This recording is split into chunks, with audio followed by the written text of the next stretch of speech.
To be honest, Malawi is not a problem, but the President Lazarus Chakwera and his MCP government, too much corruption. I think I have to come to Malawi and contest as a president.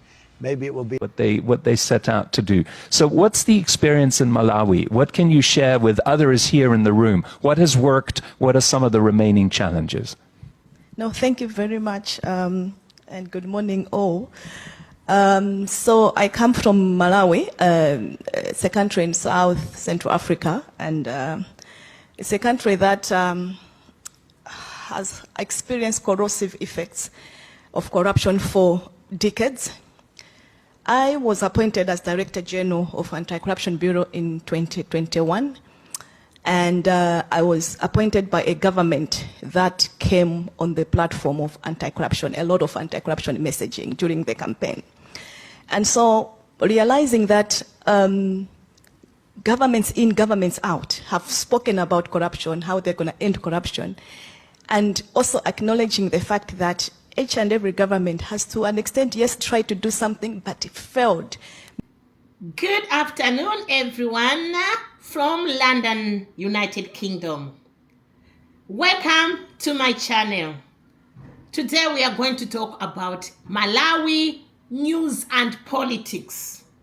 I've never talked about Malawi. Malawi is a country in South Central Africa. And recently, on 16th of September 2025, they had an election. And they got rid of Malawi Congress Party with the leadership of Lazarus Chakwera. And they chose back the ex-president Mutharika.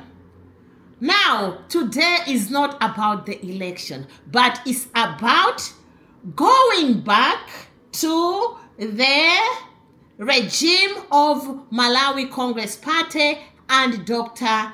Lazarus Chakwera. What I'm going to talk about is why did Malawians got rid of Lazarus Chakwera government in only 5 years.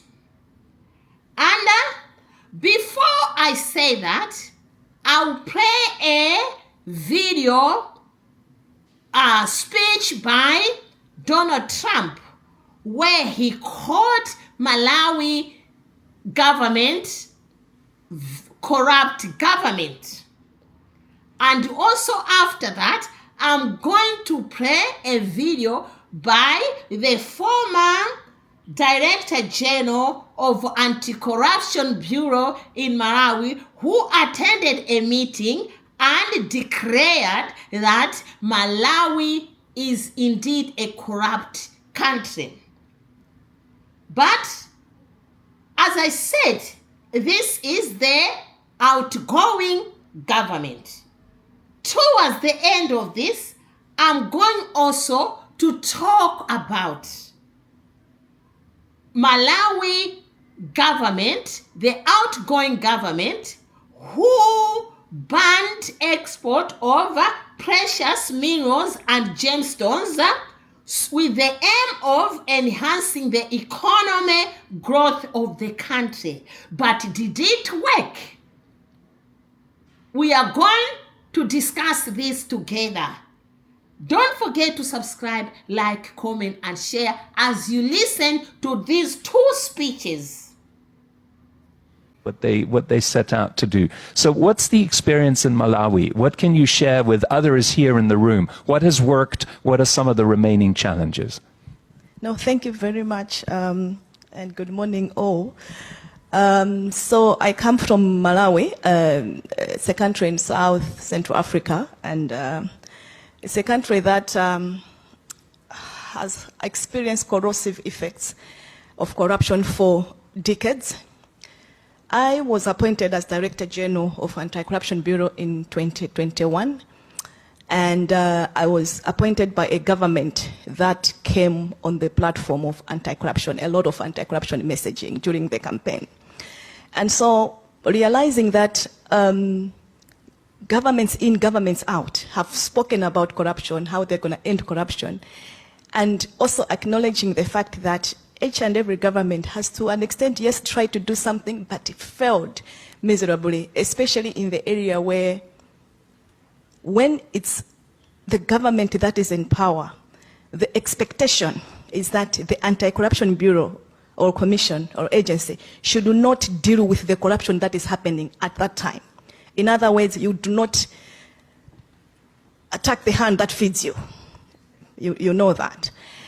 And because I knew, I could sense that the Malawian society is pretty fed up with that. What I did in 2021 upon taking on the position was to make sure that we do with current corruption as we are also dealing with the old corruption. Because I did not want to have the Bureau to be used as a political tool to deal with the political opponents. And so it just so happened that maybe a few weeks into my position, there are a lot of corruption allegations that came, of course, from the UK, but dealing with alleged corruption of the current very senior government officials in the current government. And we really did investigate and even started prosecution of that. It shocked the country. It shocked the country, firstly because maybe a lot of people did not know the extent or depth of the corruption that we had.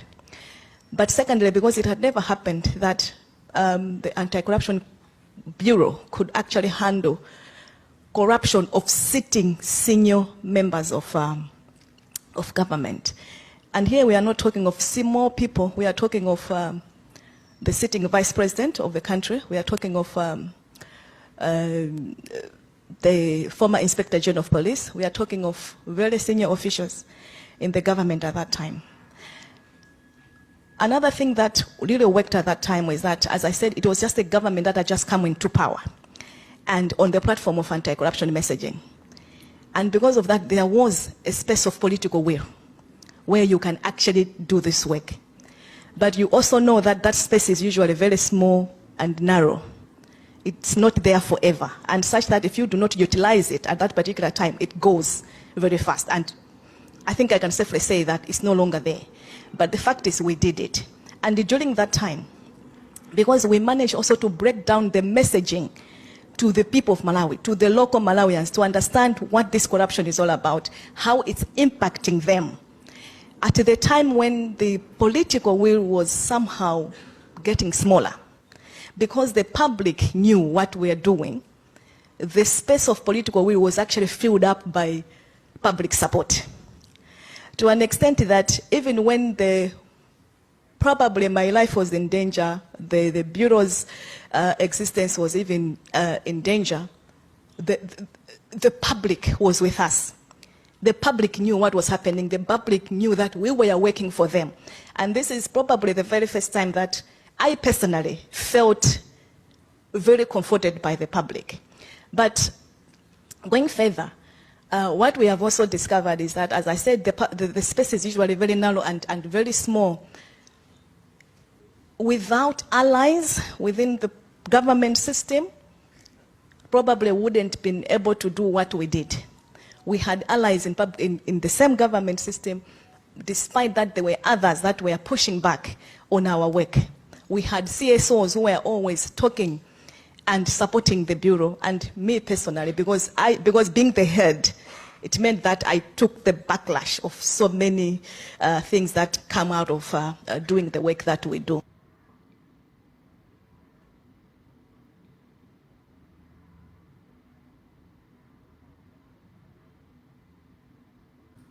As you've heard, President Trump, in his speech, how he described Malawi government, he said Malawi is not a bad country, but the government is very corrupt. And also Martha Chizuma also described what she went through in Malawi, the time she was Director General, how she was treated. She was chosen as Director General of Anti-Corruption Bureau 2021. And she described about outgoing and ingoing governments, how Malawi governments doesn't allow you as a Director General of Anti-Corruption Bureau to discuss or to point fingers on something that is so fishy. And according to her speech, she found it very difficult to perform her chores just because she was monitored and she didn't have that freedom for her to try to do her job without fear. I think she said she was even arrested because she wanted to expose the truth. This is a democracy where these governments, they believe that when they are in there, they can do whatever they want and just might be organize a certain group to get rid of corruption, while it doesn't work because them leaders, they are the ones who are coming there with the mind of getting rich. This is what has been happening with Malawi Congress Party, with the leadership of Lazarus Chakwera, where Malawians suffered. As I'm talking now, Malawians are suffering because one bag of maize is very expensive. Malawians cannot afford that. Malawians are suffering with unemployment. Malawians are suffering with poverty. Now, these are the leaders who are destroying Africa. These type of leaders are the leaders who can easily bribe people to vote for them, because the outgoing election, you can see how some of Malawians voted just because this president was from where they come from. They did not even think about how they are suffering. But thank God, he was removed. This government was removed. Up to now, there are some Malawians out there who doesn't understand, who are still living in denial, who doesn't understand how difficult, how tough, and also how other people, they even lost their lives because they couldn't afford.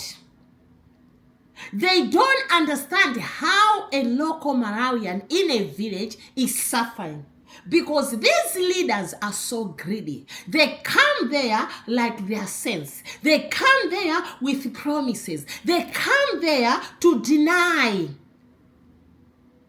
people's rights by making sure that they choose their own families to become rich. And they even involve their own families to become might be directors, or sending them in embassies so that they can also use the government funds to benefit their own families. This is what is the problem, biggest problem in Africa. Our leaders are very corrupt. Our leaders are very harsh. And this government is the government which also, up to now, they were involved in a crash.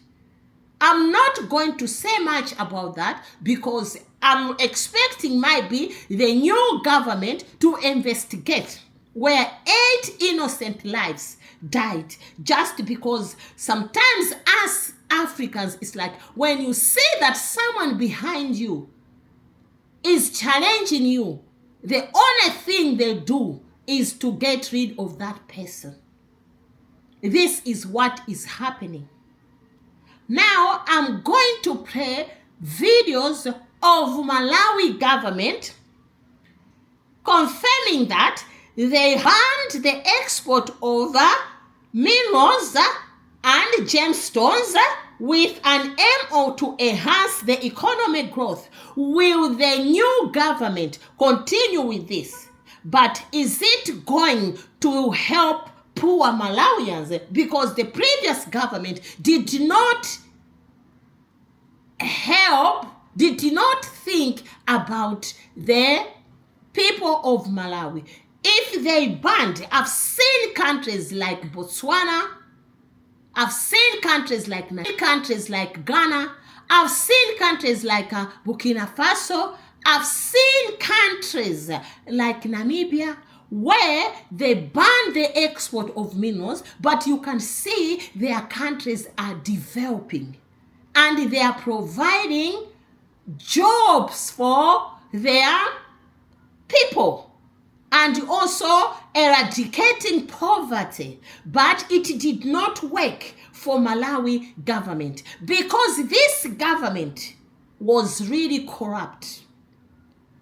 There was no fuel in Malawi for a long time, no electricity.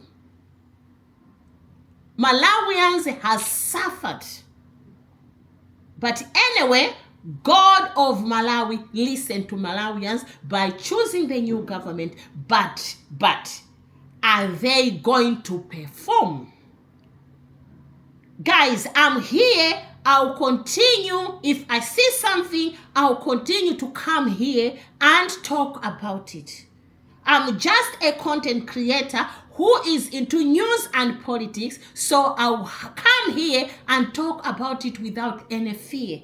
But at the end of the day, Malawi is destroyed. The previous government destroyed the country, destroyed the economy.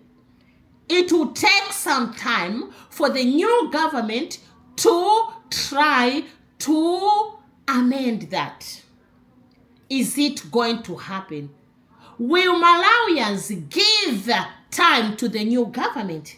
You know what they always say, and a hungry man doesn't want to wait. So are Malawians going to listen to the new leadership as this new government will be sworn this coming Saturday? Anyway, I'm not here to criticize or to condemn, but I'm here to speak the truth.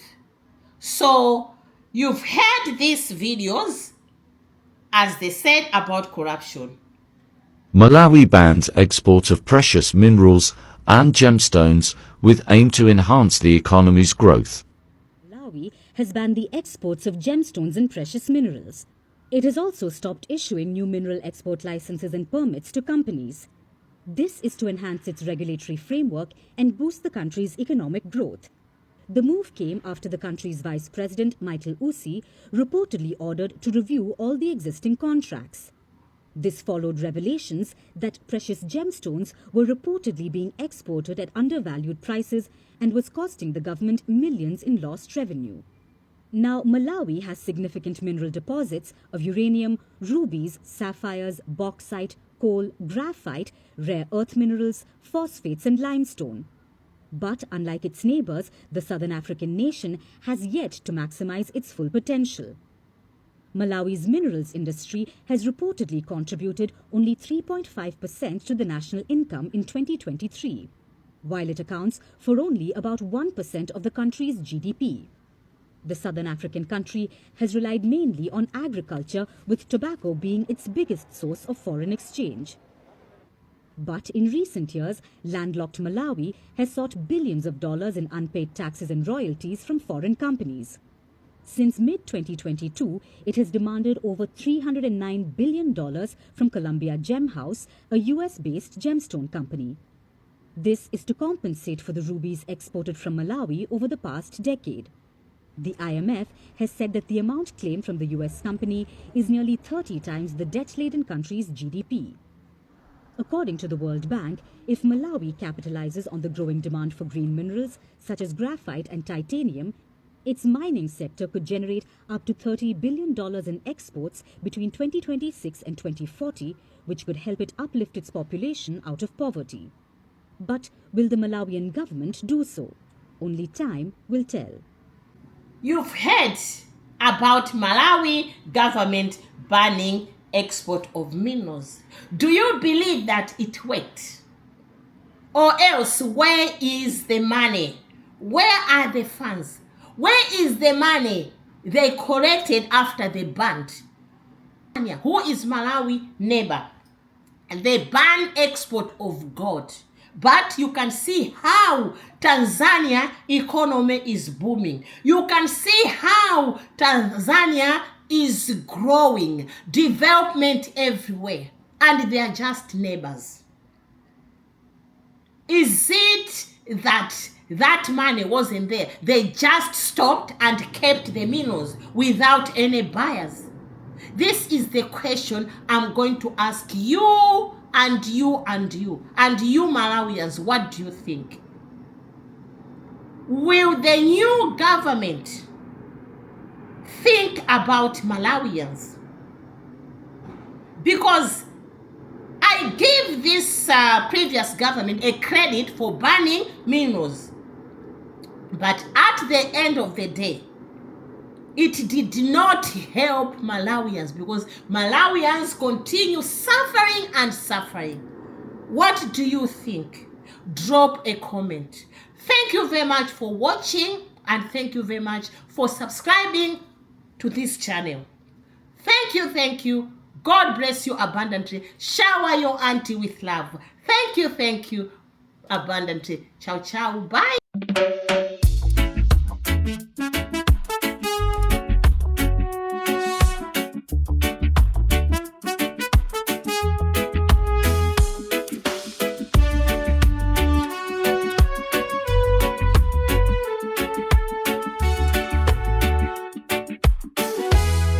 From Kingston streets to the quiet hills, together in harmony, hear the joy